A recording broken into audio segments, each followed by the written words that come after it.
Real quickly, Meredith, before we kick off, just want to talk a little bit about AdMix. We are really the guide to bringing brands into the metaverse. We own over 100 properties across various different metaverse and worlds and platforms. And we have a very simple process that we mitigate risk for brands and agencies in particular, that we own the land so we can do a lease, and we do everything in dollars. So we help brands identify where it makes most amount of sense to be for their activation. We help build, and we actually have over 40 builders. And then on top of it, then we help activate and extend it. So without further ado, again, Meredith, thanks so much for joining us today. Really looking forward to diving in and learning a little bit more about your background and your experiences so far. I know you've got an extensive background in working with influencers and now creators, and you've really been at the forefront of change within the digital space since your early career working with influencers. How do you see the similarities with working with influencers at the beginning and kind of where we are right now with the metaverse? Well, first, thanks for having me. Excited to join the conversation. Yeah, I think there's a ton of similarities if we look at the early days. So before I joined Logitech, I was a digital entrepreneur and started a company called Digitor, and we were the first producer of live events featuring social talent. So whenever you're first to sort of a new part of the creator ecosystem, it provides so many rich opportunities for you to kind of, as I say, like put your flag in the sand, lay claim to some of what's happening and really make mistakes. And it's totally fine. So in the early days, I remember trying to reach all of the big YouTubers to put them on a tour so that we could introduce them to their fans, and just literally picking up the phone and calling Tazon Day, who is Chocolate Rain, or calling all of these different sort of originators from YouTube's like very rich past. And they would say like, who's going to see me on tour? Like, who wants to do that? And so no one had the answers. And so the similarity to the early days of the creator ecosystem forming around, building monetization models for that version of the internet, and the metaverse is similar in that nobody really has the answer. So it's really the people who are bold enough and brave enough and innovative enough to say, okay, we know that this is going to be unbelievably important. So we might as well just get started and see how we can create something meaningful for our brand. Yeah, no, as we talked about, the other day, is that it's really an opportunity for brands to get in and test and learn right now and iterate, because what's going to work today isn't going to necessarily work in 6 months, or isn't going to, it's just evolving and changing so much. And the earlier that you can start learning about what resonates with your audience, and the better you're going to be down the road, as opposed to just diving into the deep end. So that's really interesting. That is a similar experience that you had back when you were doing your live events with influencers. Which, by the way, as I mentioned, I know I attended with my family one of those. I'll tell you later. I figured out which one it was, but. During the conversation, you mentioned that you like to focus really on what's coming up versus what's happened.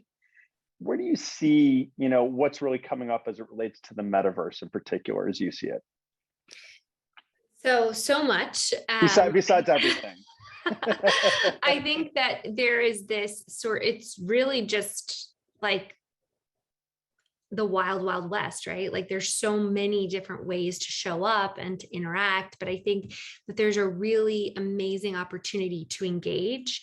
And as we were talking yesterday, there's of course environments like Roblox and Fortnite, and then there's Sandbox and Decentraland, and so there's sort of different places to show up, and some are a bit more controlled but have existing audience, and some are really just like build it. If we build it, they will come, or at least we hope.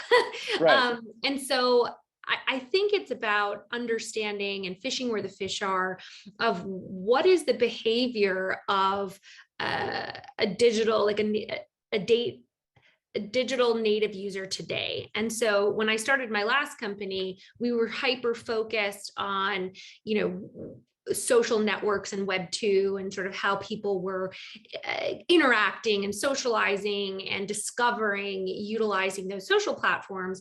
And now with Web 3, the power is being put back in the creators' hands, and they're encouraged to own what it is they're putting out, and they're encouraged to really dream up the most immersive experience for their audience, and and have it exist on the blockchain. So I think the spirit of Web3 is really invigorating for the creator community, because so many creators can now find new ways to own things, to monetize things, to create experiences.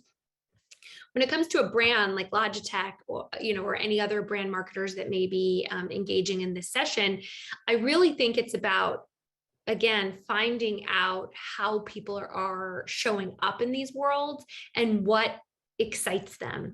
So as we start to create plans, and there's some stuff we'll be announcing soon, we're really trying to become a student of those who are already way ahead of us. It's still early, and there's not many. There's not many, but there are some, right? And there are right. a few cool case studies to really study and to understand, like, wait a second, this is what they want to do. If you're going to put like a Lil Nas X who went into Roblox, this is what the audience wants. They want to be able to go up next to him. They want to dance beside him. They want to get his merch. They want to talk to him.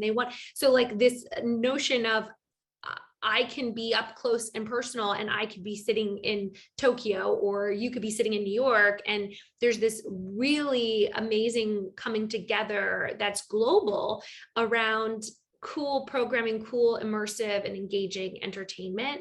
So I think the thing that is most exciting to us is, how do we program in these environments, and what does entertainment look like, feel like, if we start to do that, and we are. So that's where our head has been.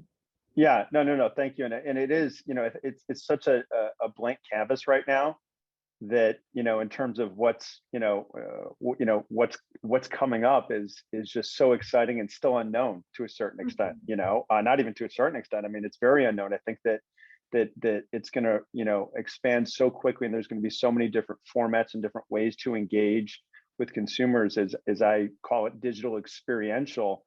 But it creates these unique moments to interact with artists and and celebrities, and in a new and exciting way, but also with brands as well. It really, you're inviting them in to experience your brand in a new and exciting way. And the same thing with creators and entertainers and so forth. So I think that across the board, this is really a new and exciting landscape, depending on how you leverage these assets as well, right? Not only, the assets that you have as a brand, but other partners that you can bring into the mix.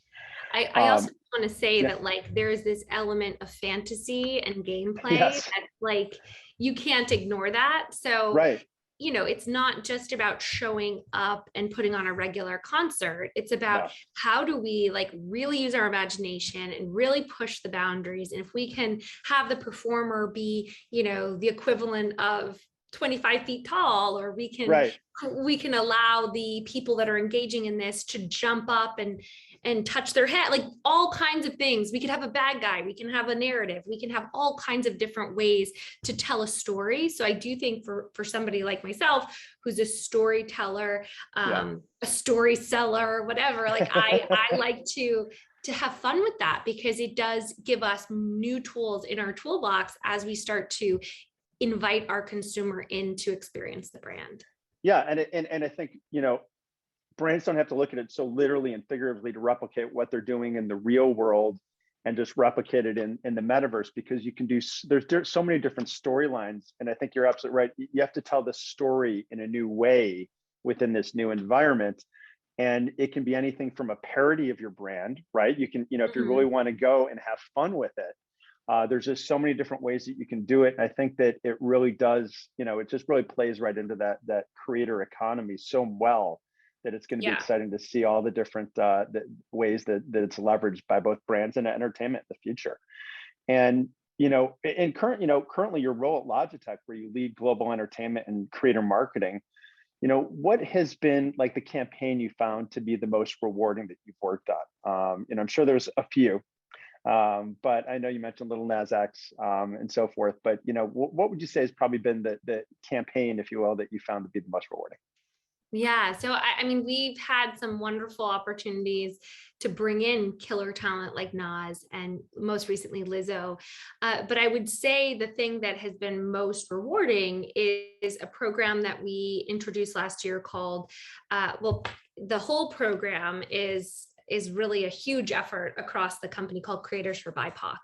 And the piece that I helped to contribute to was in a partnership with Jaquel Knight. So Jaquel is the first commercial choreographer to copyright his dance moves. And so he choreographed Single Ladies and many other very, I'm sure everyone that's watching this is familiar with his work, maybe not him. And it really marks an incredible moment for creators in saying, wait a second, dance is not just ephemeral like it was once considered. It actually is intellectual property. And if people are going to commercialize my work and put it in video games, or they're going to put it on t-shirts, like they should consult me, they should pay me. And so we partnered with him and we were trying to bridge the gap, not only support him because he's incredible, but also realize there was this intense movement on TikTok with BIPOC creators who were feeling completely deflated. Their work was being taken and used and promoted, and no one was crediting them. So this brought up the issue of creator rights. And so we sort of bridged the gap between Jaquel's work and the creators on TikTok. And we as Logitech for creators paid for lawyers to have their work copywritten, which they didn't even know was possible. Oh, wow. So that was incredible. And it was for us, like, again, putting the power back in the creator's hand is the sentiment of the metaverse of Web3. And Right. It is a mission of our brand extension. So it was so rewarding because we were able to say, hey, copyright law hasn't been updated since the 70s. Like, maybe we should take a look at it. There's this thing called the internet, and it's really kind of taking a lot of what was once considered non-copyrightable and making it very copyrightable. So that was incredible. And now we're in the process of making a short film with Jaquel and Westbrook, which is Will Smith and Jada Smith's who are hot topics right now. Yes, their production at the forefront of everybody's mind these days. I know. And we're making this film because it's sort of unfolding in real time and capturing this story that is so rich that I actually think is going to be pretty important to, the history of dance and creator economy. And so it's rewarding because it's purpose driven and we're helping people, and we're staying true to our values in terms of DE&I and also creator rights.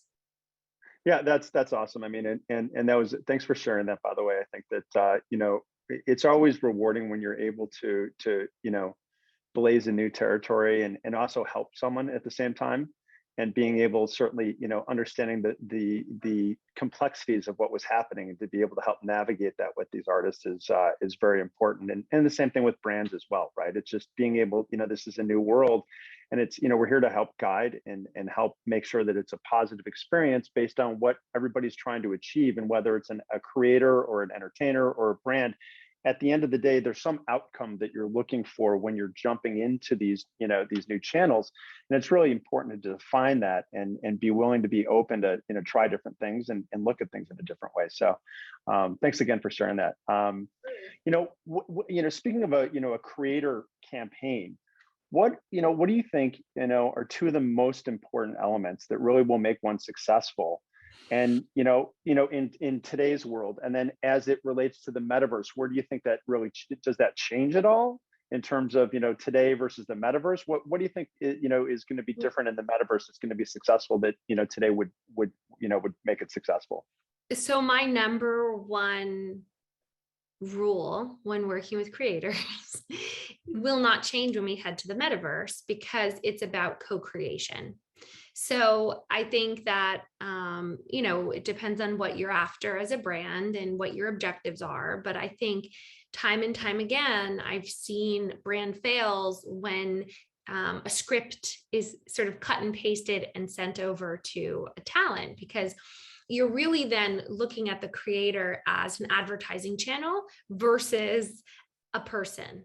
And you're dehumanizing them, and you're saying, okay, cool, you have this many followers, and it's basically a paid media exchange versus a talent-led entertainment program or an engagement program. So when we're thinking about working with creators or even the Lizzos and Nazes of the world, all of that talent we treat the same, because, you know, one day they're a creator, I don't use the word influencer, but one day they're in that category, and the next day, you know, they're the top of the charts. And many of the creators I've worked with have had those lifespans. So I think you have to look at all of them as, you know, we're going to use the same methodology. And so it starts with, hey, what do you care about?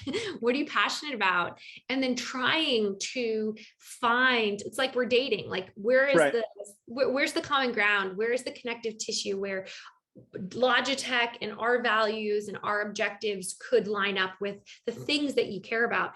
And the best example of that was when we connected with Noah Centineo, who, for those who are not familiar, he is like a Gen Z heartthrob. He was the star of To All the Boys I Loved Before on Netflix, and has been in many blockbuster movies since, and has 20 million on Instagram. And we connected with him, and, you know, if we went through his agency, it would have been $500,000 for a post. But, and I'm not opposed to going through agencies, but I really want to start with the person and with the passion. So, and the purpose. So we started with him, and he was talking about his charity. And he was telling me, you know, I'm really scared that Gen Z is not going to show up to vote. And this was ahead of the presidential election. Right. And so my simple response was like, okay, I hear you. What can we do? And so we, in 3 weeks, put together a Museum of Ice Cream pop-up, which was for voter education. And we invited all of his friends, ranging from Kylie Jenner to, you know, all the way down the list of very high profile with very high following friends. And they all came. No one was asked to post anything. They all posted multiple times.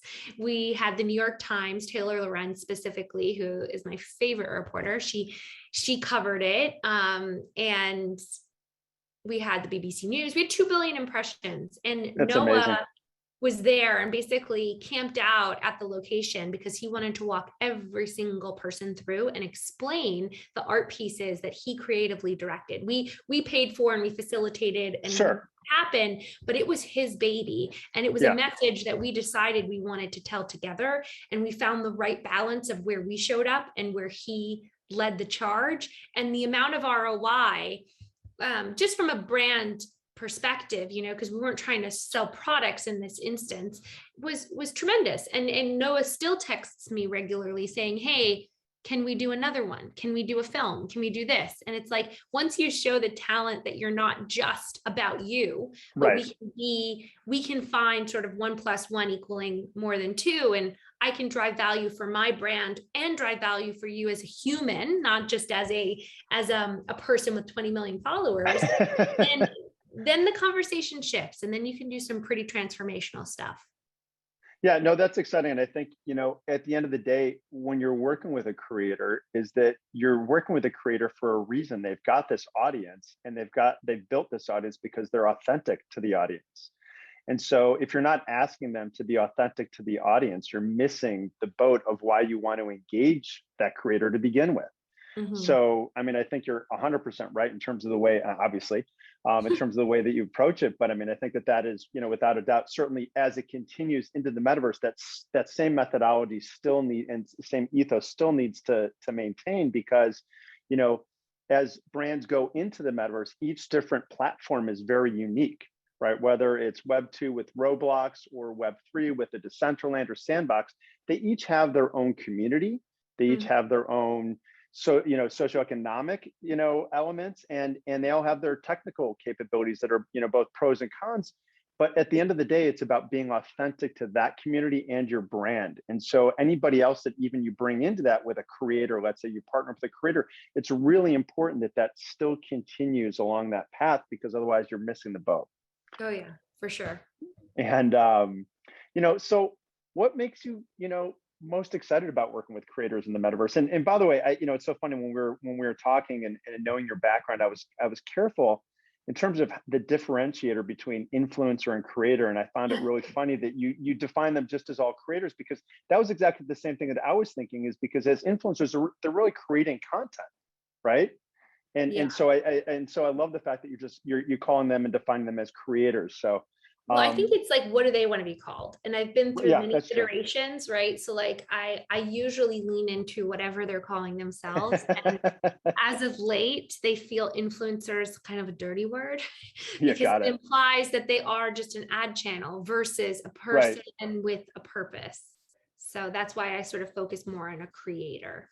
Got it. And what do you, again, what gets you most excited about, working with creators in the metaverse in terms of where those opportunities exist for them, and how the different tools that are available to them now to be able to create are even, exponentially bigger than just a video within Instagram or TikTok or, Snap.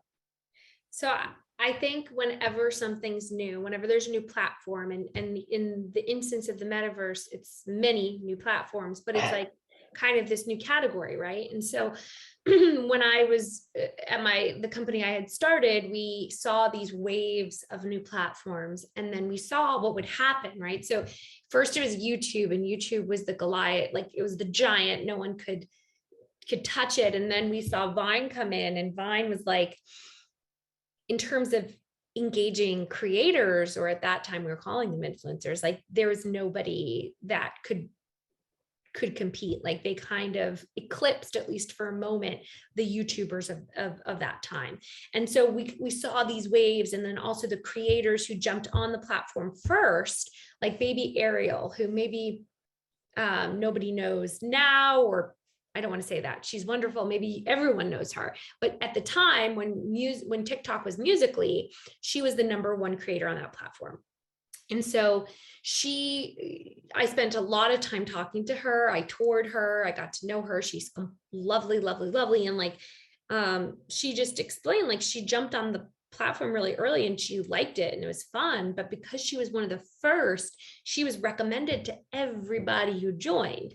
So in a way, it was her timing that created this windfall of audience. And so I always think about it, and I get really excited when there's something new and exciting, because then if you can be first and you can be early, even if you don't get it all right, you can get some of that benefit. And I think that that's what I look at when I'm thinking about creators and creating in this new environment, is how can we find a creator that matches us, and we can kind of go in and create something awesome together, and see what happens, and then iterate based on the response. But like being early can have the most insane ROI, as long as you're not too afraid or you don't overthink it. Yeah, no. Well, yeah, I think there's still definitely a lot of time to be early here in this space, without a doubt. And so I think it's a great opportunity for both creators and brands now to really get involved and jump on the train of the metaverse. I think it's only going to continue to grow and again iterate over the next 6 to 12 months and continuously. Where do you see the biggest challenges, as more and more entertainers and creators do, begin to enter the metaverse?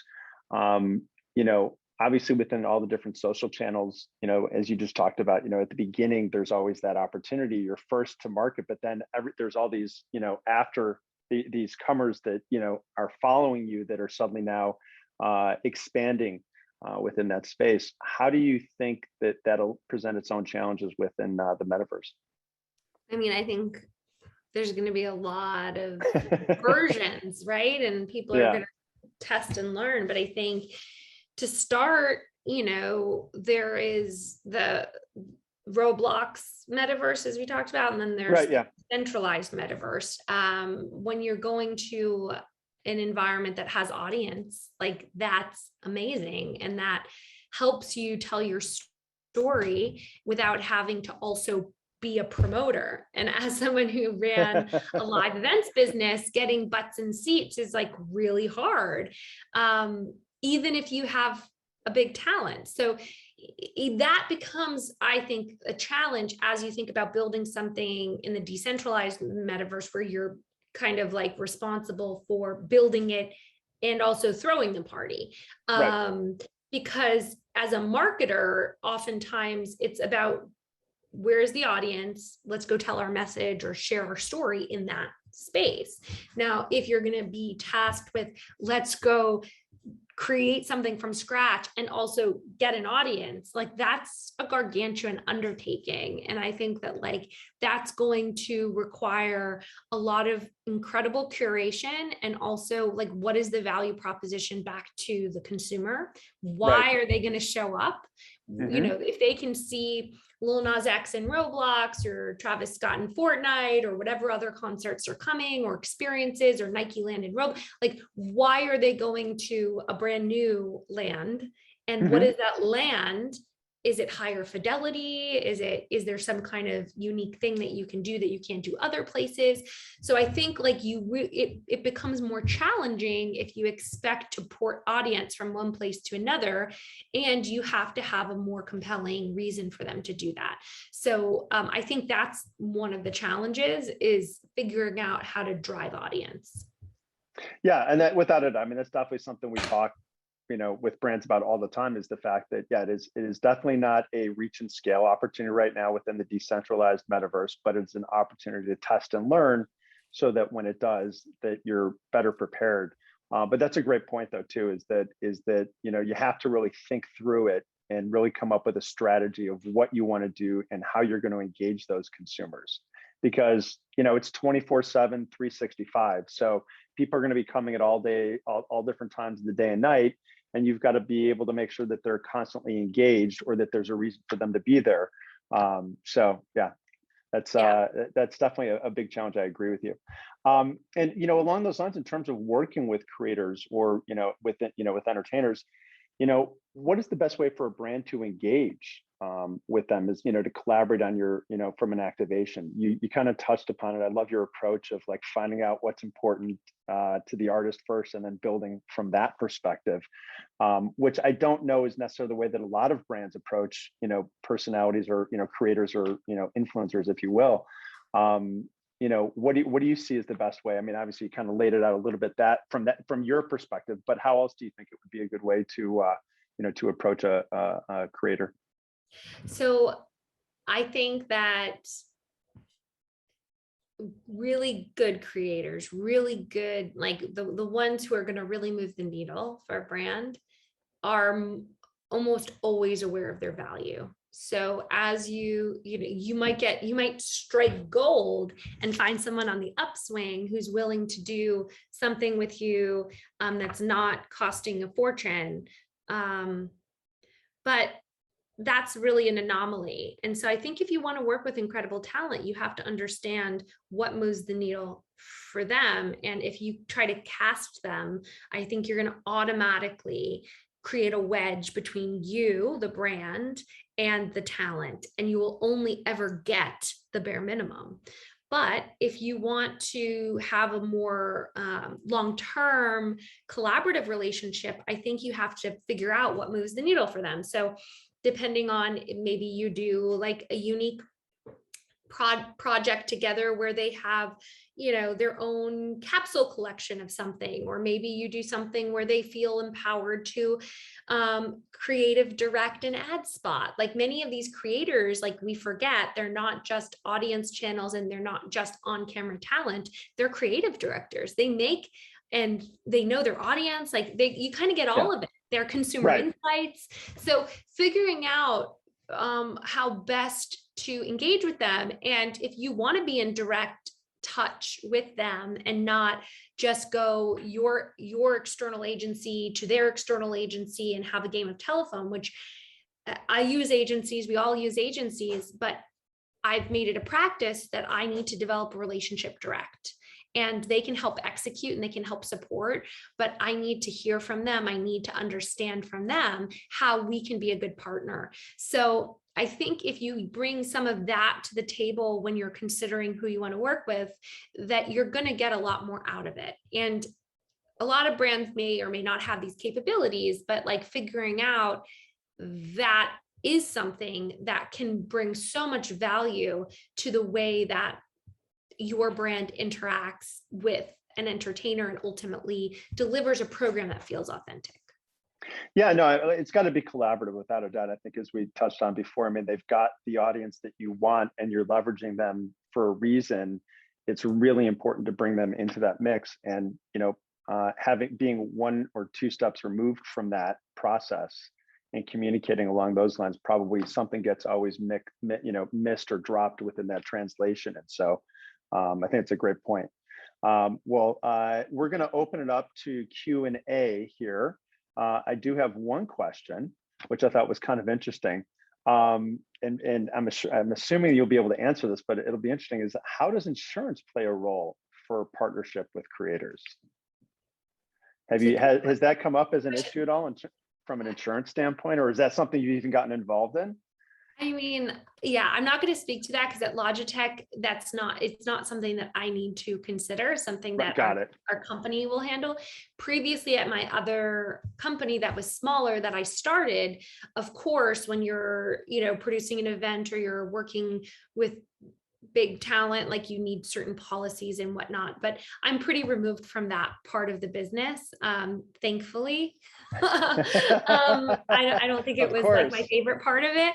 Yeah, so no, yeah. That's interesting. I thought it was kind of an interesting question that I hadn't thought about. So that's why I wanted to at least put it to you, because I was curious if you'd had any experience along those lines. We've got another question. How does a brand convey their image, identity, and vision in Web3? What goes into planning a metaverse consumer experience?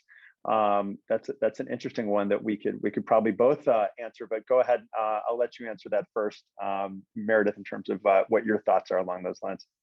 I mean, I think it starts with understanding, your brand values. It's always a really good place to start. So what's important to your brand? What do you try to communicate through other channels, right? Because it's not like all of a sudden here's Web3, now we have to create a whole new brand book, right? No, this is how do we first understand our message? Now, how does that message show up in an authentic way in Web3? Well, I would say understanding what you're willing to do, how you want to show up. Do you want to, I'm never an advocate for slapping a logo on something. So of course there's ways for you to sponsor things that exist within the metaverse.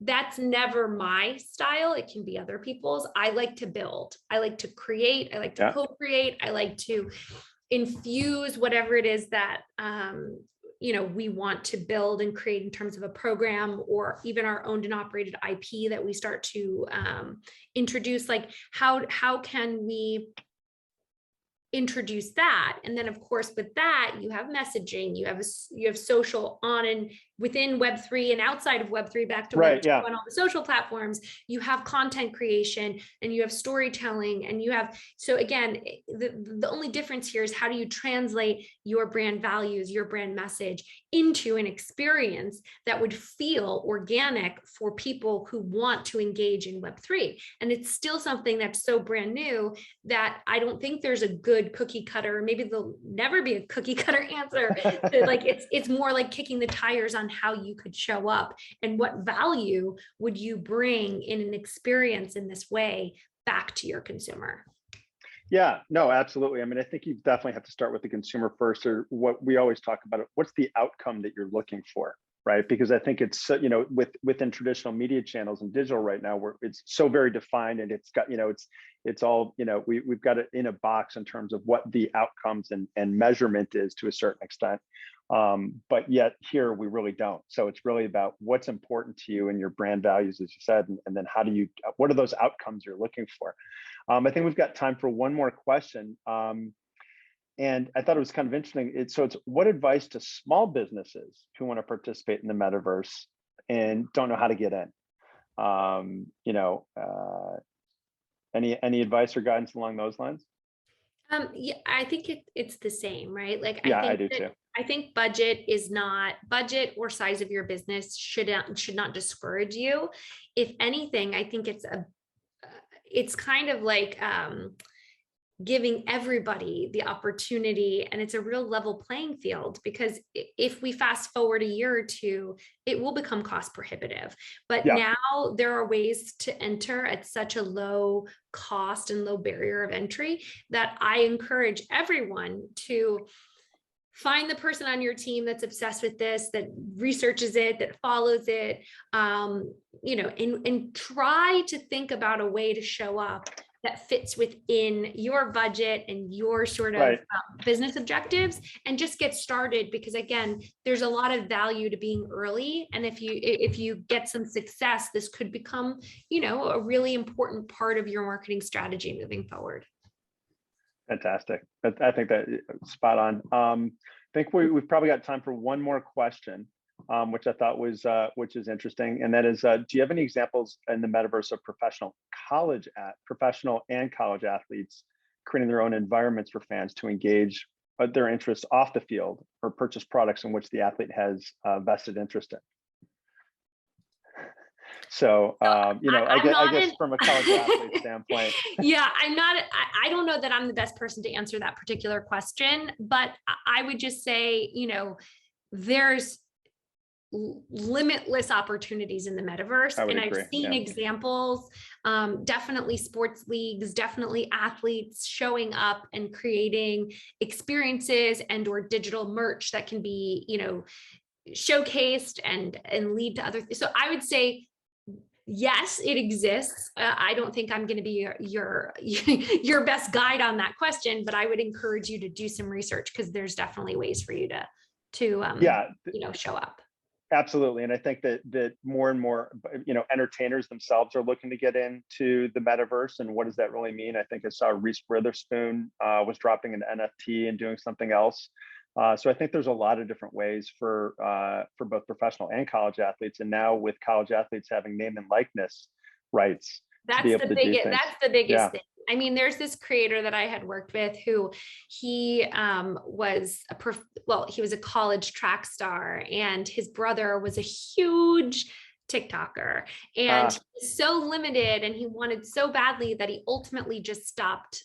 You know, he left the sport. If he had waited a little longer, he would have been able to do it anyway. But now he is a full-time content creator. So I think, you know, in today's world, that was definitely an antiquated notion that was prohibiting a lot of people from being creative. Perfect. Well, Meridith, thanks so much. I really enjoyed the time, and thank you for sharing your thoughts and you know, background with everyone.